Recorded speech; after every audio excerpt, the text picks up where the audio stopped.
What an unbelievable weekend on Championship football we've had. From Wondergoals to unbelievable season-defining results to a comedy of errors, we've got a lot to discuss in today's video. What's up everyone? Welcome back to a brand new video on the channel. It is my Championship review once again. So what we're going to go through in this video, I'm going to talk through every single game that went on in the weekend in the Championship. If you got a correct score this weekend, your comment will be on the screen right now. Well done to quite a lot of you that did manage to get a correct score. I've had another stinker this weekend. Not a single correct score. I'm not really doing myself any favours. This is what the Lexus Hall of Fame looks like now. If you guys want to have a chance to be in the Lexus Hall of Fame, make sure you comment a correct score prediction in today's video, as we'll be predicting the 3 Championship midweek games along with the FA Cup Round 5 predictions. So we've got a couple of predictions to go through. If you guys like what you see, please make sure you do give this video a like, it's tremendously appreciated. If you haven't done, please subscribe to the channel. It really made my day right now. And to increase my popularity, please share my channel. Although it would really make my day. But with any further ado, let's go through the 11 Championship games. So start off with Friday's game, Swansea and Norwich, and it ended with Swansea winning by 2-0. Swansea were the challengers playing against the leaders Norwich, and Swansea showed a winning performance in this game, I'll tell you this. In the first 30 or so minutes, it was a little bit even Stevens. Both teams were just happy to play around with the ball, weren't really testing either goalkeeper really. Swansea started to creep a couple of opportunities in. There was one from Jamal Lowe from an unbelievable through ball pass from Mark Guay. But actually it was Swansea that did take the lead in this game, and Tim Krul would want to forget this one. He tries to catch a corner and he drops it completely. Mark Guay keeps it alive. Then to Bidwell, and then to Andre Ayew to tap into an empty net. That made it 1-0. And from that mistake, Norwich, apart from one Grant Hanley header, which to be fair Woodman made a fantastic save for, Norwich didn't really look like they were going to get back into it. And in the second half, Swansea were on fire. Jay Fulton gave it to Conor Hourihane, and what an impact he's been since he's coming to Swansea.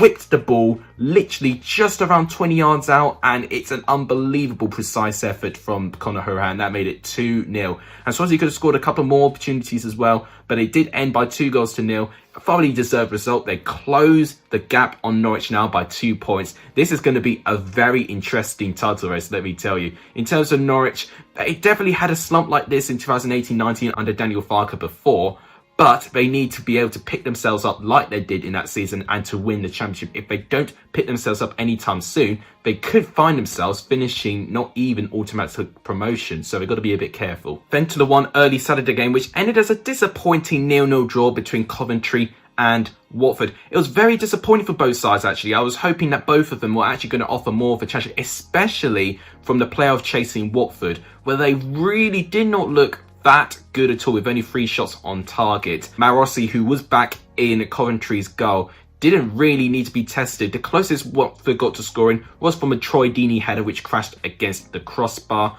Also, Andre Gay had a shot where if Ismail Yassar wasn't in the way, he may have scored from that. But Coventry went close as well. Maxime Biamu went close a couple of times, and Hiam had a couple of headers that were well saved by Barkman. But apart from that, really disappointing overall. This draw doesn't really do Coventry much favours. They're slowly but surely starting to get dragged into the relegation battle, following teams below them starting to pick up wins now. As with Watford, a pretty unconvincing performance. It doesn't really do much in terms of the playoff race.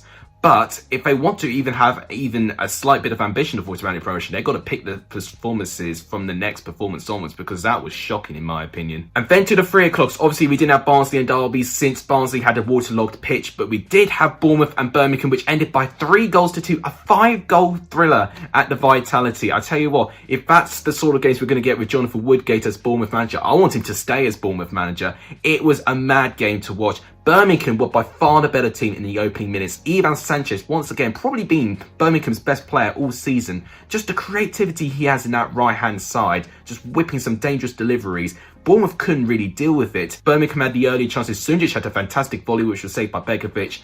But Begovic was at fault with their first goal actually. Sanchez manages to tee off Gardner by the right-hand side. He does a cross. It just goes through Begovic. Literally, it was the easiest sort of carry he could, but it went through him, and then Scott Hogan managed to score. That made it 1-0 to Birmingham. And we thought, okay, here we go again. Bournemouth are going to crumble and be low on confidence. But to be fair to them, they had a little bit of new life, and they've been heavily helped, in my opinion, by Jack Wilshere. He was fantastic in that midfield, driving forward. He was really instrumental for their equaliser, just driving through that Birmingham defence. He got roughhoused a couple of times, but he kept the ball, managed to tee it up to Dan Zuma to score the equaliser. That made it 1-1. Jack Wilshere turned to goal scorer in the second goal, where it was from a long looping ball. He managed to win a header, and it was a fantastic precise header which came off the post. That made it 2-1 to Bournemouth. Birmingham did not give up though. They went back into it straight away. Poor defending though, and to be fair, it was poor defending from the last 2 goals scored. From Bournemouth's perspective, it was literally a long ball by Sanchez. No one marked Scott Hogan at all. That made it 2-2.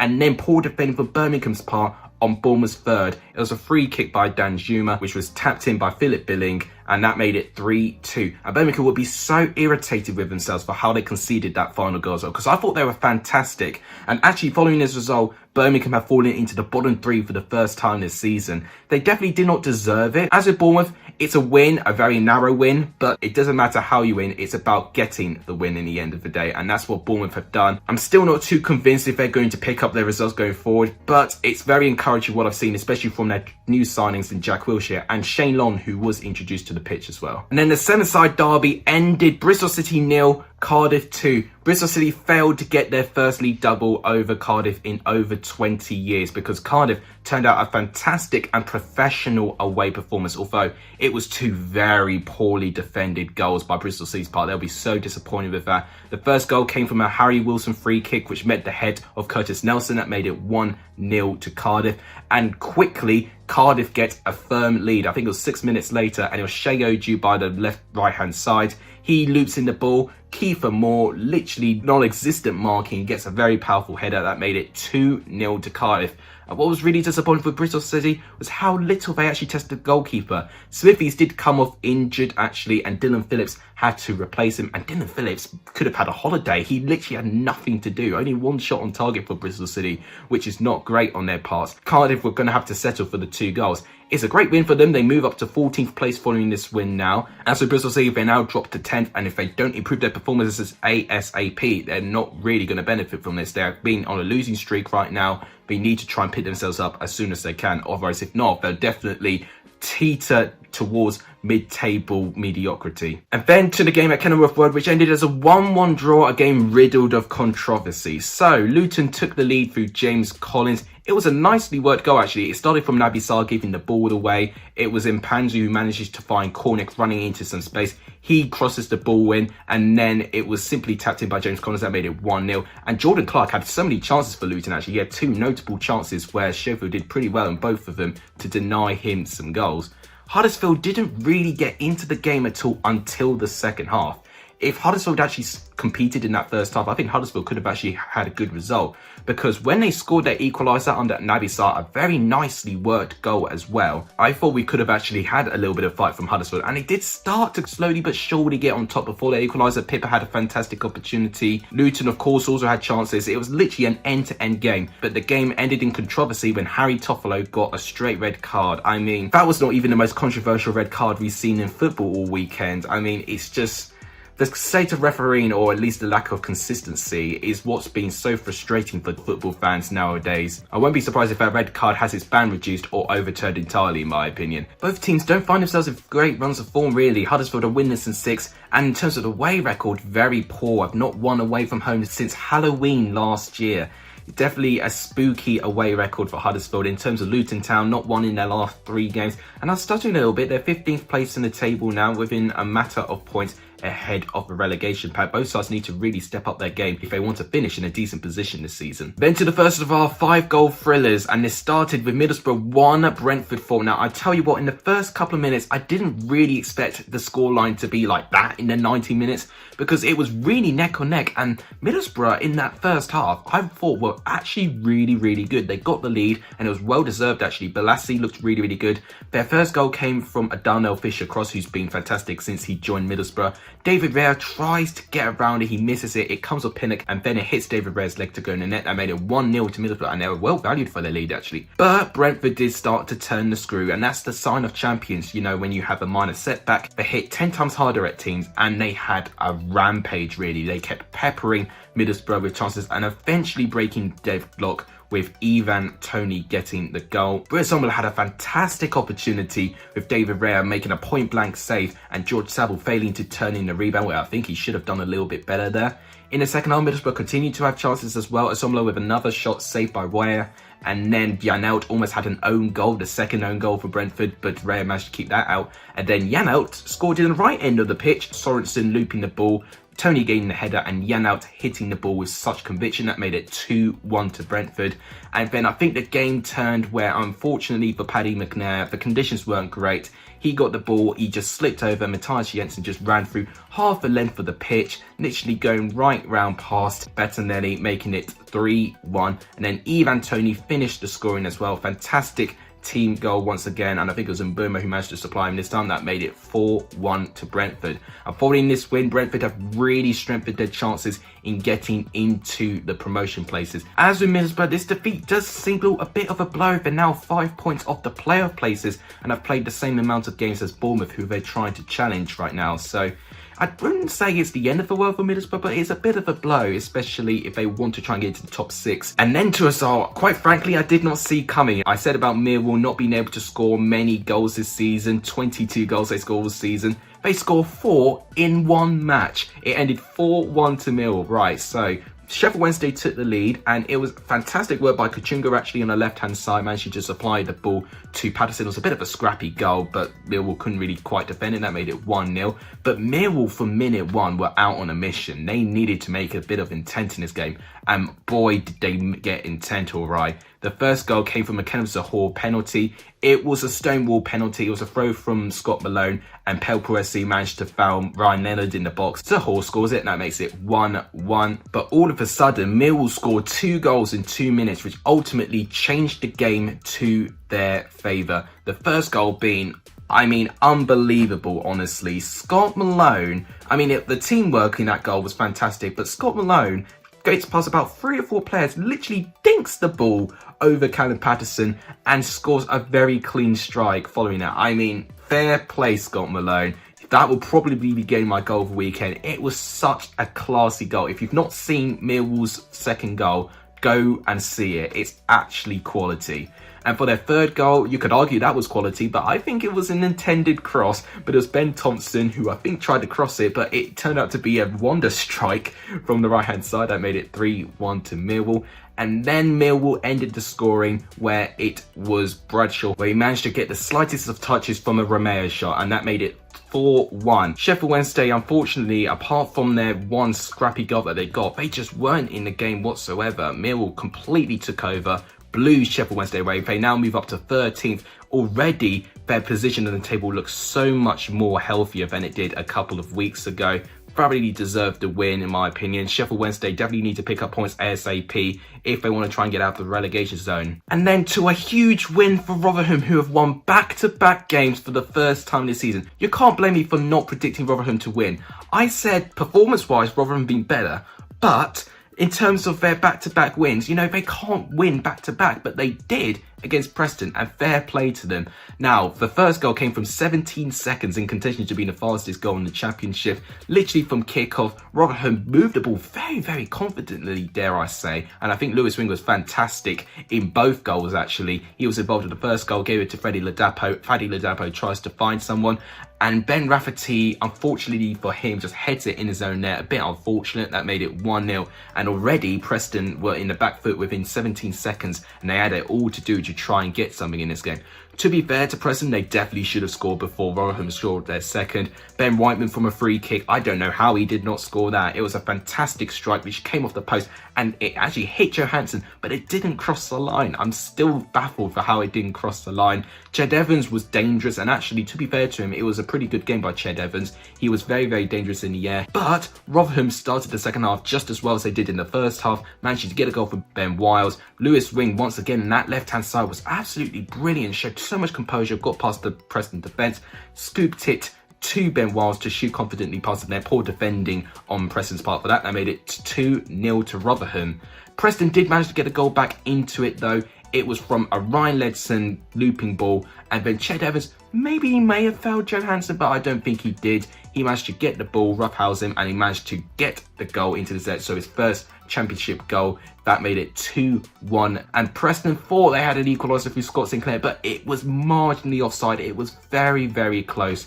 But Preston were denied the equaliser. It was a correct decision. And Rotherham, what a win this has turned out to be. For the first time this season, since their opening day victory against Wycombe, Rotherham are outside of the bottom three, which is a huge accomplishment for Rotherham and Paul Warne right now. Preston still 11th place, but are really losing their opportunities if they want to try and compete for the top 6, in my opinion. What a win we had with Rotherham, but what a win we had with Queen's Park Rangers. They finally have scored their first goal at home for over 5 home games, and it's their first win at home for over 9 games as well. The game wasn't the best one in my opinion. It wasn't really anything that I was going to be too engaged with. Elias Chair was definitely Queen's Park Rangers' most dangerous player. He was the one creating all Queen's Park Rangers' chances. In terms of Blackburn, their best player was definitely Adam Armstrong. He had a free kick, which Dieng did have to save pretty well, to be fair to him. In the end of it, I think the first team who was going to get the first goal, I think was going to make a difference. And it was Queen's Park Rangers that got the goal. It was from an Elias Chair free kick. Blackburn don't defend it well at all. Robert Dickey manages to nick the ball back, and it's Johan Barbe. Doesn't score many, but he scored in this one. He was in the right place in the right time. Brentford couldn't quite clear it. That made it 1-0 to Queen's Park Rangers.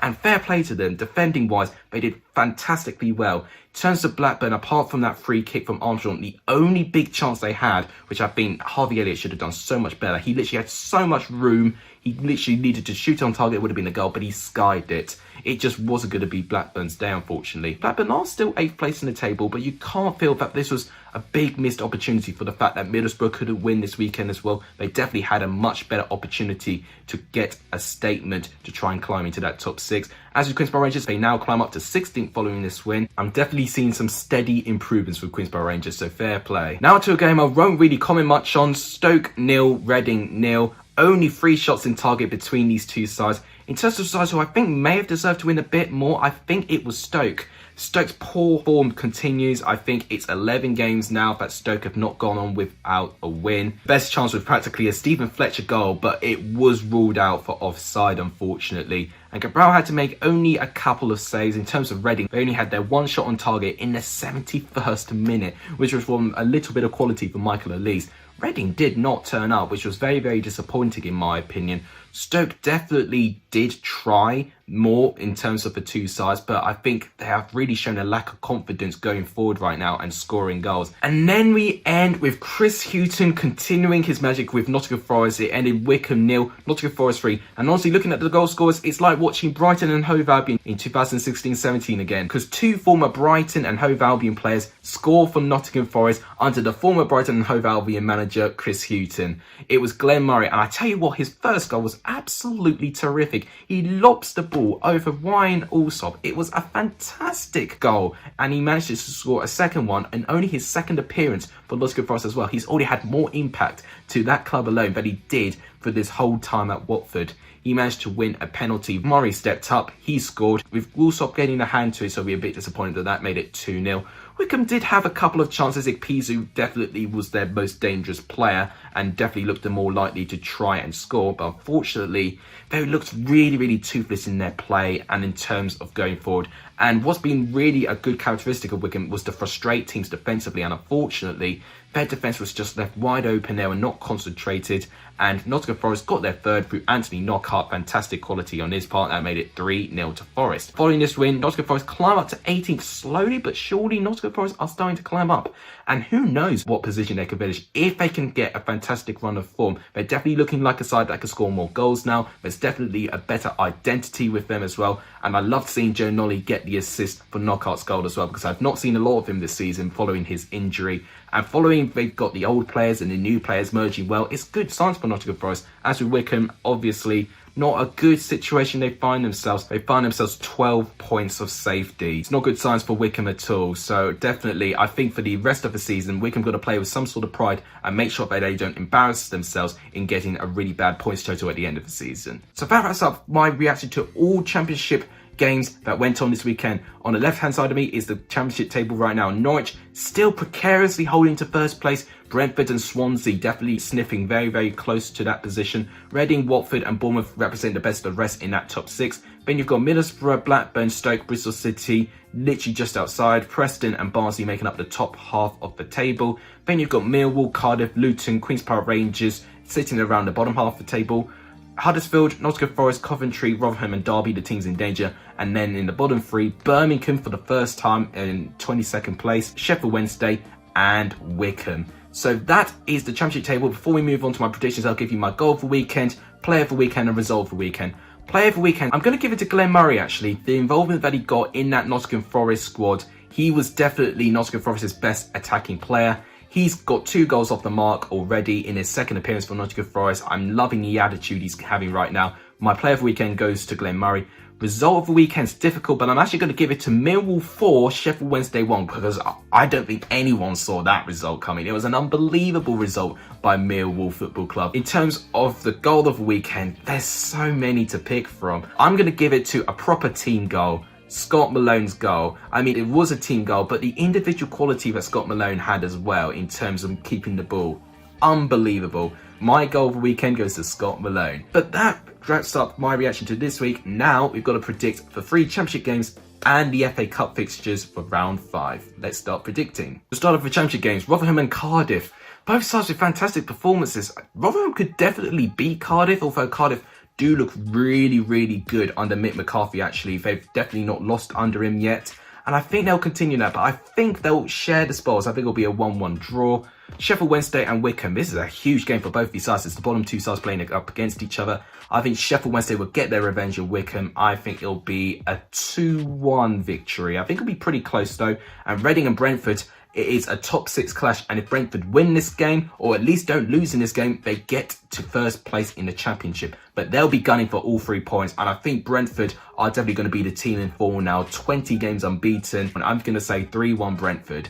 Now to the FA Cup games. We'll start off with Burnley and Bournemouth. I think Burnley may edge this one. I'm going to say 2-1 Burnley. Man United and West Ham. I'm going to say 3-2 Man United. I think there'll be goals. Swansea and Manchester City.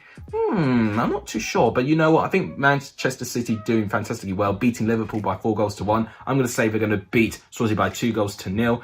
Leicester and Brighton, 2-0 Leicester in my opinion. Sheffield United and Bristol City. I'm going to say 1-1 actually. This will go to penalties and I'm going to say Sheffield United will win by 3-1 on penalties. Everton and Tottenham Hotspur. I'm going to say this is going to be the shock. Tottenham just seem to be in disarray. I know they beat West Brom yesterday, but they still don't look like the same team, especially if Harry Kane's not playing. And I think Everton are capable of an upset. I'm going to say 2-1 Everton. Wolves and Southampton. I'm going to say this is 0-0. Wolves have been getting into a lot of 0-0 draws, and I think Wolves will win 4-2 in penalties. And finally, Burnley and Chelsea. Right, I almost cursed making my side win a game. I narrowly said 1-0, and we just about scraped a 2-1 victory. So either way, I was actually quite close to getting it right. I'm going to say 4-1 Chelsea. We've played against Barnsley in the League Cup before. I think it'll be a little bit of a similar game. But that wraps it up for today's video. If you guys enjoyed what you saw, please make sure to give this video a like. It's tremendously appreciated. If you haven't done, please subscribe to the channel. It would really, really make my day. Let's try and push to 400 subscribers by this week. Then we'll push for 500 and then 1,000. That'll be fantastically appreciated. And please share my channel to as many people as you can. All that would really make my day. But thank you guys so much for watching. You guys are legendary if you saw the end of this video. And as always, take care, guys.